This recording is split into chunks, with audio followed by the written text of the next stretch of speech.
සේල මුතුමාල අන්ද යාවි කරකාර බන්ද ගැහණු ළමයාගේ සඳ පෙයුසීනේ ඔන්න තනි නෑලුවායේ එන්න කිරි කෝඩුවාගේ පුංචි මනමාලි නව ජීවිතේ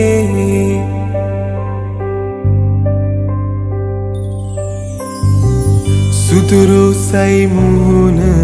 පුරා රතු රෝසයි දෝත දරා පුංචි දඟකාරියේ දැන්නේ හැඩකාර වූයේ මූණේ පෙම් පාට සඳපාන වාගේ ඔන්න සපකෝල වූයේ කවුද මොනවාද කීවේ දෙන්න මදහස මදුසා